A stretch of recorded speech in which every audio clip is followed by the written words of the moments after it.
चलिए अब हम पढ़ने वाले हैं जम्मू कश्मीर के संबंध में कुछ विशेष उपबंध। जैसे कि आपको पता है ये जो है पहला राज्य हुआ करता था, उसके बाद अभी जो है इसको दो भागों में बांट कर क्या कर दिया गया है, केंद्र शासित प्रदेशों में तब्दील कर दिया गया है। तो इसी के बारे में हम यहाँ पे जानेंगे कंप्लीट रूप से ओवरव्यू, और इसके बाद हम जो देखेंगे इससे बनने वाले क्वेश्चंस, ठीक है, और उनको हम डिस्कशन सहित यहाँ पे जानेंगे। तो देखिए देखिए जम्मू कश्मीर की अगर बात करें तो भारतीय संविधान जो है, भारत का जो संविधान है उसमें भाग 21 अस्थायी संक्रमणकालीन और विशेष उपबंध से संबंधित है। इसके अंतर्गत संविधान के अनुच्छेद 370 के तहत जम्मू एवं कश्मीर राज्य को भारत संघ के अंतर्गत विशेष स्थिति प्रदान की गई थी। इसका अपना अलग संविधान था, और अभी हाल ही की अगर बात करें तो इसमें इस व्यवस्था को समाप्त कर दिया गया और जम्मू कश्मीर को केंद्र शासित प्रदेश बना दिया गया है। इसमें हम इसी के बारे में यहाँ पर जानने वाले हैं।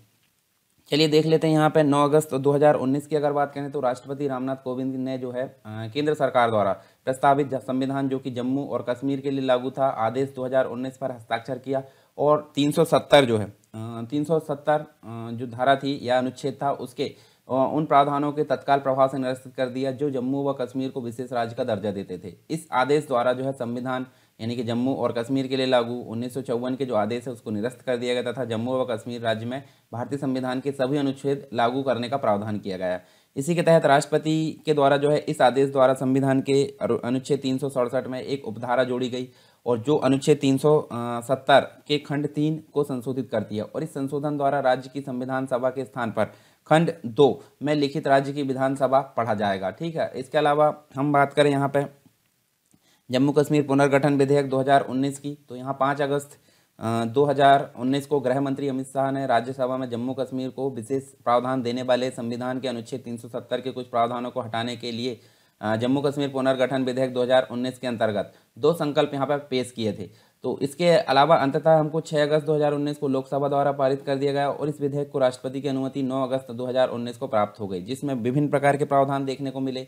तो देखिए जम्मू कश्मीर के पुनर्गठन के लिए विधेयक इस संशोधन से जो है अनुच्छेद 370 जो था इसमें केवल एक खंड छोड़कर शेष खंड को लागू नहीं होंगे, यानी कि एक खंड बस यहाँ पे लागू होगा, बाकी खंड लागू नहीं होंगे। संविधान के अनुच्छेद 370 के खंड 1 द्वारा जो है जम्मू कश्मीर को भारत के राज्यों की सूची में शामिल कर लिया गया, और यह जो है विधेयक दोनों सदनों में पारित किया गया, जिसे राष्ट्रपति के द्वारा 9 अगस्त 2019 को स्वीकृति प्रदान की गई। तो यहाँ देखिए जम्मू कश्मीर पुनर्गठन अधिनियम 2019 जो है जम्मू कश्मीर के लद्दाख क्षेत्र को बिना विधानसभा वाले, जबकि शेष जम्मू कश्मीर को विधानसभा वाले केंद्र शासित प्रदेश का दर्जा प्रदान किया गया। इस प्रकार जम्मू कश्मीर पर सीधे जो है केंद्र का नियंत्रण होगा। 2 अलग अलग केंद्र शासित प्रदेश एवं जम्मू और कश्मीर तथा लद्दाख का प्रशासन राष्ट्रपति द्वारा नियुक्त उपराज्यपाल के माध्यम से संचालित किया जाएगा। ये सारी चीज़ हमको देखने को मिलती है, और इस संविधान में जम्मू एवं कश्मीर केंद्र शासित प्रदेश के लिए विधानसभा का प्रावधान किया जाएगा, जिसके सदस्यों की संख्या जो है 114 होगी, और इन 114 सदस्यों में से 24 सीटें पाक अधिकृत कश्मीर जो पीओ के नाम से जाना जाता है उसके लिए रिक्त रहेगी, जबकि 90 सीटें शेष जम्मू कश्मीर में भरी जाएगी। इसके साथ ही जम्मू कश्मीर राज्य को प्राप्त है विशेष प्रावधान जो कि अब समाप्त हो गए। जैसे कि अलग संविधान की बात करें तो 1951 में जम्मू कश्मीर राज्य की विधानसभा का गठन किया गया, जिसे राज्य के लिए अलग संविधान बनाने का दायित्व सौंपा गया। इस संविधान सभा द्वारा वर्ष 1956 में संविधान निर्माण करने का कार्य जो है पूरा कर लिया गया, और 17 नवंबर 1956 को इसे सर्वसहमति से पारित कर दिया गया। भारतीय संविधान के लागू होने की तिथि के प्रतीक के रूप में जम्मू कश्मीर का संविधान भी जो है 26 जनवरी 1957 को लागू कर दिया गया। साथ में दोहरी नागरिकता की अगर बात करें तो जम्मू कश्मीर भारत का एकमात्र राज्य था जिसके नागरिकों को दोहरी नागरिकता प्राप्त थी, अर्थात जम्मू कश्मीर के नागरिक को भारत एवं जम्मू कश्मीर राज्य की नागरिकता प्राप्त थी, जो कि वर्तमान में समाप्त कर दी गई है। और अब केवल अन्य राज्यों के समान ही जम्मू कश्मीर के जो नागरिक है उनको भी केवल भारत की नागरिकता ही प्राप्त होगी। अलग से ध्वज यानी कि अलग से इनका तिरंगा हुआ करता था, यानी कि जम्मू कश्मीर भारत का जो एकमात्र ऐसा राज्य था जिसका भारत के राष्ट्रीय ध्वज के अतिरिक्त अपना एक ध्वज था, लेकिन हाल ही में किए गए परिवर्तन के तहत यह अधिकार भी समाप्त कर दिए गए, अर्थात अब संपूर्ण भारत क्षेत्र के लिए एक ही राष्ट्रीय ध्वज माना जाएगा। अनुच्छेद नंबर 35 का जो कि नागरिकता मतलब यहाँ पर देखिए से संबंधित था, मतलब जम्मू कश्मीर राज्य और भारत सरकार के बीच वर्ष 1954 में राष्ट्रपति के आदेश से संबंधित जो है आदेश से संविधान के अनुच्छेद 370 में एक नया अनुच्छेद 35 का जोड़ा गया था, जो राज्य को यह निर्धारित करने की शक्ति देता था कि राज्य का स्थायी या मूल नागरिक कौन है, उन्हें क्या अधिकार मिले हुए हैं। इसी अनुच्छेद के कारण जम्मू कश्मीर राज्य से बाहर का व्यक्ति राज्य में कोई अचल संपत्ति नहीं खरीद सकता, ना ही अन्य राज्यों का कोई व्यक्ति जम्मू कश्मीर राज्य का नागरिक बन सकता था। जैसे विशेष अधिकार इस अनुच्छेद के तहत जम्मू कश्मीर के नागरिकों को प्राप्त थे और जो जम्मू कश्मीर पुनर्गठन अधिनियम 2019 आया उसके लागू होने के उपरांत समाप्त हो गए। अतः हम बात करें यहाँ पे तो अब भारत के अन्य राज्यों का भी कोई नागरिक जम्मू कश्मीर में स्थायी या मूल नागरिक बन सकता है एवं जम्मू कश्मीर में अचल संपत्ति खरीद सकता है। तो जम्मू कश्मीर आप देख लीजिए, ये वाला कंप्लीट भाग था यहाँ पर जम्मू कश्मीर, परंतु अभी दो भागों में दिख रहा है, एक तो लद्दाख और एक जम्मू कश्मीर। लद्दाख की राजधानी लेह है और जम्मू कश्मीर की राजधानी श्रीनगर, तो दोनों अलग से जो है केंद्र शासित प्रदेश का यहाँ पर दर्जा दोनों को प्रदान किया गया है। तो ये हमने देखे यहाँ पे कुछ ओवरव्यू, ठीक है। अब बात कर लेते हैं हम इनसे संबंधित जो क्वेश्चन है जो कि एग्जाम के लिए काफ़ी इंपॉर्टेंट होते हैं। चलिए देख लेते हैं जो विगत वर्षों में पीछे पूछे गए इससे संबंधित क्वेश्चन भी हम देखेंगे यहाँ पे और कुछ मॉडल क्वेश्चन आंसर जो कि आने वाले एग्जाम के लिए काफ़ी इंपॉर्टेंट होंगे। तो पहला क्वेश्चन देखने को मिलता है, भारत के संविधान मतलब के वे अनुच्छेद जो जम्मू कश्मीर राज्य में लागू होते हैं वे कौन से। तो यहाँ देखिए अनुच्छेद नंबर 1 है एवं 370। तो अनुच्छेद नंबर 1 और 70 370 यहाँ देखने को मिलता है, सी नंबर का राइट आंसर है। यहाँ देखिए भारत के संविधान का अनुच्छेद 1 एवं 370 का जम्मू कश्मीर राज्य में स्वयं जो है लागू होते थे। अनुच्छेद 1 जहाँ जम्मू कश्मीर राज्य को भारतीय क्षेत्र का अभिन्न भूभाग घोषित करता था, वहीं संविधान का 370 जम्मू कश्मीर राज्य को विशेष दर्जा यहाँ पे प्रदान करता था। 5 अगस्त 2019 को राष्ट्रपति रामनाथ कोविंद ने केंद्र सरकार द्वारा प्रस्तावित संविधान जम्मू और कश्मीर के लागू जो उसके लिए जो लागू है आदेश 2019 पर 9 अगस्त 2019 को हस्ताक्षर कर संविधान के 370 के उन प्रावधानों को तत्काल प्रभाव से निरस्त कर दिया जो जम्मू कश्मीर को विशेष राज्य का दर्जा प्रदान करते थे। नेक्स्ट क्वेश्चन है, भारतीय संविधान का अनुच्छेद 370 संबंधित है। तो यहाँ देख सकते हैं किससे संबंधित, ये जम्मू कश्मीर राज्य से संबंधित। तो ये हमने अभी देखे और ये जो 9 अगस्त 2019 को राष्ट्रपति ने स्वीकृति दी इस विधेयक पर और इसको जो विशेष राज्य के दर्जा से समाप्त कर दिया गया। भारतीय संविधान का अनुच्छेद 370 है। तो यहाँ हम देख सकते हैं, देखिए एक नियमित उपबंध गलत है, एक अस्थायी उपबंध ये भी गलत, एक अस्थायी संक्रमणकालीन उपबंध ये बिल्कुल सही है, बाकी एक काम चला उपबंध भी गलत है और ये उपयुक्त में से कोई नहीं। तो यहाँ सी नंबर का हमारा राइट आंसर होगा। देखिए यहाँ पे 370 में जम्मू कश्मीर राज्य को विशेष राज्य का दर्जा प्रदान किया गया और एक अस्थायी संक्रमणकालीन विशेष उपबंध था जो कि संविधान जम्मू और कश्मीर के लिए लागू 1954 के आदेश के तहत प्रदान किया गया था, जिसे 6 अगस्त 2019 को जो है संविधान मतलब जम्मू और कश्मीर के लिए लागू 2019 के तहत राष्ट्रपति रामनाथ कोविंद के द्वारा इसको अधिसूचना के माध्यम से समाप्त कर दिया गया। मतलब वर्तमान में जम्मू कश्मीर और लद्दाख दो अलग अलग केंद्र शासित प्रदेश यहाँ देखने को मिलेंगे। यहाँ नेक्स्ट जो है जम्मू कश्मीर पुनर्गठन विधेयक 2019 के संदर्भ में निम्न कथनों पर विचार करना है और यहाँ हमको देखने मिलेगा 5 अगस्त 2019 को एवं 6 अगस्त 2019 को क्रमशः यह विधेयक राज्यसभा एवं लोकसभा में प्रस्तुत एवं पारित किया गया, बिल्कुल सही है। इस संशोधन से जो है अनुच्छेद 370 के केवल खंड 1 को छोड़कर शेष खंड लागू नहीं होंगे, ये भी सही है। इस विधेयक के द्वारा जम्मू कश्मीर को विभाजित कर दो केंद्र शासित प्रदेश जम्मू और कश्मीर एवं लद्दाख यहाँ पे विभाजित किया गया, बिल्कुल सही है। लद्दाख को विधानसभा वाला केंद्र शासित प्रदेश बनाया गया, ये बिल्कुल गलत है क्योंकि ये जम्मू कश्मीर के लिए है विधानसभा, ना कि लद्दाख के लिए। तो चौथा नंबर हमारा गलत है, 1 2 3 सही है, तो सी नंबर का हमारा राइट आंसर होगा। और यहाँ आप देख भी सकते हैं, देखिए जो 2019 में जो विधेयक लागू हुआ इसमें 370 में केवल खंड 1 को छोड़कर शेष खंड लागू नहीं होंगे क्योंकि अनुच्छेद 370 के खंड 1 द्वारा जम्मू कश्मीर को भारत के राज्यों की सूची में शामिल किया गया है, तो इसलिए खंड 1 लागू होगा। और जम्मू कश्मीर पुनर्गठन विधेयक 2019 द्वारा दो अलग अलग केंद्र शासित प्रदेश का गठन किया गया, ठीक है, और जिसका सीधा नियंत्रण केंद्र का होगा इन दोनों पर, ठीक। इसके अलावा जम्मू कश्मीर पुनर्गठन विधेयक जो है 2019 के उपरांत जम्मू कश्मीर की विधानसभा का कार्यकाल कितने वर्ष का निर्धारित किया गया, तो ये 5 वर्ष का निर्धारित किया गया, राइट आंसर हमारा 5 वर्ष होगा। और पहले जो कार्यकाल हुआ करता था, देखिए यहाँ पे मतलब इसके उपरांत 6 वर्ष पहले हुआ करता था परंतु 5 वर्ष कर दिया गया है। इस अधिनियम में जम्मू कश्मीर केंद्र शासित प्रदेश के लिए विधानसभा में सदस्यों की संख्या 114 निर्धारित की गई, जिसमें से 24 पाक अधिकृत कश्मीर के लिए यानी पीओके के लिए और रिक्त रहेगी, और जो वास्तविक सीटों की संख्या 90 वर्तमान में निर्धारित की गई। जम्मू कश्मीर का पहला उपराज्यपाल किसे नियुक्त किया गया, तो ये हम देख सकते हैं गिरीश चंद्र मुर्मू को यहाँ पहला उपराज्यपाल नियुक्त किया गया जम्मू कश्मीर का। जो 2019 जो विधेयक आया था उसके तहत यहाँ पे विभाजन करने के पश्चात 2 केंद्र शासित प्रदेश हुए थे, उसके बाद इनको जो है बनाया गया, तो हमको देखने को मिलता है। और केंद्र शासित लद्दाख है उसके लिए प्रथम उपराज्यपाल रामकृष्ण माथुर को नियुक्त किया गया।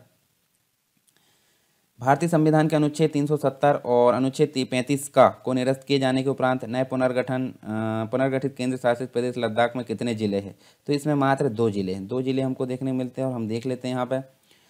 भारतीय संविधान के अनुच्छेद 370 और 35 का को निरस्त किए जाने के केंद्र सरकार के ऐतिहासिक निर्णय के पश्चात जम्मू कश्मीर का पुनर्गठन कर उसे केंद्र शासित प्रदेश जम्मू कश्मीर तथा लद्दाख में विभाजित किया गया। केंद्र शासित प्रदेश लद्दाख में 2 जिले कारगिल और लेह देखने को मिलते हैं। पूर्व जम्मू और कश्मीर का शेष भाग केंद्र शासित प्रदेश जम्मू और कश्मीर में है, जबकि पाक अधिकृत कश्मीर के भाग को केंद्र शासित प्रदेश लद्दाख में शामिल कर दिया गया। जम्मू कश्मीर का सदर ए रियासत पदनाम कब बदल कर जो है राज्यपाल कर दिया गया? तो ये वर्ष 1967 में काम किया गया था। डी नंबर का राइट आंसर।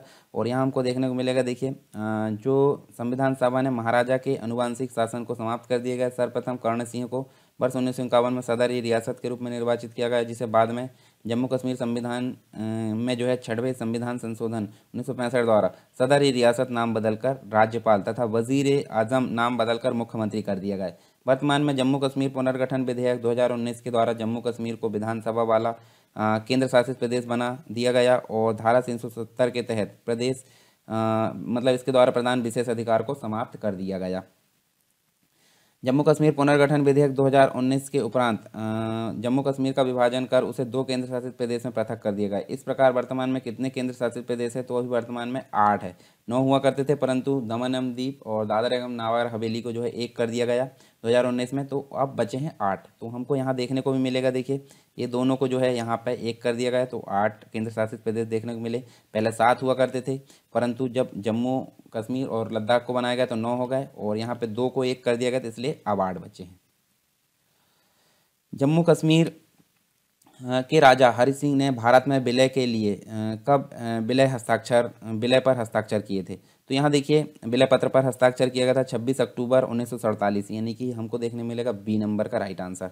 तो आप यहाँ देख सकते हैं, देखिए भारत की स्वतंत्रता के समय भारत में लगभग 565 देसी रियासतें अस्तित्व में थी। इन रियासतों में से 562 भारत में विलय कर ली गई, लेकिन 3 रियासत जम्मू कश्मीर, हैदराबाद और जूनागढ़, इन तीनों को विलय कर पाना काफ़ी कठिन था, मतलब दिक्कतें आ रही थी। और यहाँ ये भारत के विलय के पक्ष में नहीं थे। उस समय कश्मीर के राजा हरि सिंह थे। लोग स्वतंत्र रहना चाहते थे, परंतु बाद की परिस्थितियों में कश्मीर पर पाकिस्तान के द्वारा कबीलाई लड़ाकों द्वारा आक्रमण कर दिया गया और इसके उपरांत राजा हरि सिंह के पास भारत में विलय के अलावा कोई विकल्प शेष नहीं बचा। उन्होंने 26 अक्टूबर 1947 को भारत के साथ विलय पत्र पर हस्ताक्षर कर दिया और इसी के साथ जम्मू कश्मीर भारत का एक अभिन्न अंग बन गया, जिसे बाद में संविधान के अनुच्छेद 370 के तहत विशेष दर्जा भी प्रदान किया गया, जिसे जम्मू कश्मीर पुनर्गठन विधेयक 2019 के तहत समाप्त कर दिए गए। अर्थात वर्तमान की अगर बात करें तो इसमें केंद्र शासित प्रदेश जम्मू कश्मीर में भारत की संसद द्वारा पारित सभी प्रकार के उपबंध लागू होंगे। केंद्र सरकार ने जो है हाल ही में गठित 2 नए केंद्र शासित प्रदेशों में के मध्य तत्कालीन जम्मू एवं कश्मीर राज्य की संपत्तियों एवं ऋणों के वितरण के मामले में अवलोकन हेतु किसकी अध्यक्षता में एक समिति का गठन किया गया? तो ये जो है संजय मित्रा यहाँ पर राइट आंसर है, यानी कि आप देख सकते हैं सी नंबर का यहाँ पर राइट आंसर है। और ये देखिए 2 केंद्र शासित प्रदेश जिसमें जम्मू कश्मीर और लद्दाख में विभाजित कर दिया गया और केंद्र सरकार ने इन 2 नए केंद्र शासित प्रदेशों के मध्य तत्कालीन जम्मू कश्मीर राज्य की संपत्तियों एवं ऋणों के वितरण के मामले में जो है अवलोकन हेतु पूर्व रक्षा सचिव संजय मित्रा की अध्यक्षता में एक 3 सदस्यीय समिति का गठन किया। केंद्र शासित प्रदेश जम्मू और कश्मीर के लिए कितनी लोकसभा सीटें निर्धारित की गई? तो यहाँ हमको देखने मिलेगा 5, यहाँ पे 5 हमारा राइट आंसर है। देखिए 5 सीटें यहाँ पे मतलब जो है केंद्र शासित प्रदेश लद्दाख के लिए 1 सीट, मतलब यहाँ पे देखें जम्मू कश्मीर के लिए परिसीमन आधार पर 5 सीटें और लद्दाख के लिए 1 सीट निर्धारित की गई, जबकि केंद्र शासित प्रदेश जम्मू कश्मीर के लिए राज्यसभा की 4 सीटें निर्धारित की गई। संविधान के किस अनुच्छेद के तहत जम्मू कश्मीर को केंद्र शासित प्रदेश का दर्जा दिया गया? तो ये आर्टिकल नंबर 239 का के अंतर्गत इसको केंद्र शासित प्रदेश का दर्जा प्रदान किया गया। तो हमको यहाँ पे देखने को मिलता है, देखिए कुछ संघ राज्य क्षेत्र के लिए स्थानीय विधानमंडल या मंत्रिपरिषद या दोनों के सृजन से संबंधित है। इसी अनुच्छेद के तहत जम्मू कश्मीर को विधानसभा वाला केंद्र शासित प्रदेश बनाया गया, जबकि संविधान के अनुच्छेद 239 संघ राज्य क्षेत्र का प्रशासन के तहत केंद्र शासित प्रदेश लद्दाख का गठन किया गया। संविधान के अनुच्छेद 241 संघ राज्य क्षेत्र के लिए उच्च न्यायालय की स्थापना का प्रावधान करता है। केंद्र शासित प्रदेश जम्मू कश्मीर एवं लद्दाख का गठन किस तिथि को किया गया? तो 31 अक्टूबर 2019, यानी कि डी नंबर का हमारा राइट आंसर है। ठीक है, और ये क्यों क्यों किया गया, देखिए देश के पहले गृह मंत्री सरदार वल्लभ भाई पटेल, इनकी जयंती 31 अक्टूबर को राष्ट्रीय एकता दिवस के रूप में मनाई जाती है और इस पर जम्मू कश्मीर व लद्दाख का गठन केंद्र शासित प्रदेश के रूप में किया गया। सरदार वल्लभ भाई पटेल ने देश के स्वतंत्रता आंदोलन एवं देशी रियासतों के राष्ट्र में एकीकरण में महत्वपूर्ण भूमिका निभाई, इसलिए सरदार वल्लभ भाई पटेल को भारत का बिस्मार्क भी कहा जाता है। फिर नेक्स्ट जो है हमारे पास में दो ऑप्शन है, इनमें से सही कथन का चुनाव करना है और ये किससे संबंधित है, जम्मू कश्मीर पुनर्गठन अधिनियम 2019 के संदर्भ में है। इस अधिनियम के तहत जम्मू कश्मीर के लिए अलग संविधान का जो विशेष प्रावधान था वह समाप्त हो गया, बिल्कुल सही। बस 1954 में राष्ट्रपति के आदेश से संविधान के अनुच्छेद 370 में एक नया अनुच्छेद 35 का जोड़ा गया था, जो केवल राज्य के स्थायी नागरिक को विशिष्ट अधिकार प्रदान करता था, लेकिन अनुच्छेद 370 की समाप्ति के पश्चात यह विशिष्ट अधिकार भी समाप्त हो गया। तो ये दोनों ही ऑप्शन यहाँ पर सही है, यानी कि सी नंबर का राइट आंसर है, पहला भी सही और दूसरा भी सही। और यहाँ देखिए हमको देखने को मिलेगा जम्मू कश्मीर पुनर्गठन अधिनियम 2019 के लागू होने के पश्चात जम्मू कश्मीर को प्राप्त विशिष्ट दर्जा 370 यहाँ पे समाप्त कर दिया गया। जैसे कि जम्मू कश्मीर का अलग संविधान, यहाँ देखिए 35 के तहत केवल स्थायी नागरिकों को प्राप्त कश्मीर में अचल संपत्ति खरीदने का अधिकार जैसे सभी विशिष्ट अधिकार समाप्त हो गए एवं केंद्र शासित प्रदेश जम्मू कश्मीर पर वर्तमान में भारत संसद एवं सर्वोच्च न्यायालय के सभी निर्णय लागू होंगे। तो ये थे हमारे यहाँ पे जम्मू कश्मीर के संबंध में कुछ ओवरव्यू और उनसे बनने वाले क्वेश्चन, जो कि आने वाले एग्जाम के लिए काफ़ी इंपॉर्टेंट है। आई होप सारी चीज़ें आपको क्लियर हुई होगी। अगर कोई डाउट है तो आप कमेंट बॉक्स में बताइए और आप टेलीग्राम चैनल और डिस्कशन ग्रुप को भी ज्वाइन कर सकते हैं, डिस्क्रिप्शन बॉक्स में इसकी लिंक मिल जाएगी। ऐप भी आप डाउनलोड कर सकते हैं, उसकी लिंक भी आपको डिस्क्रिप्शन बॉक्स में मिल जाएगी।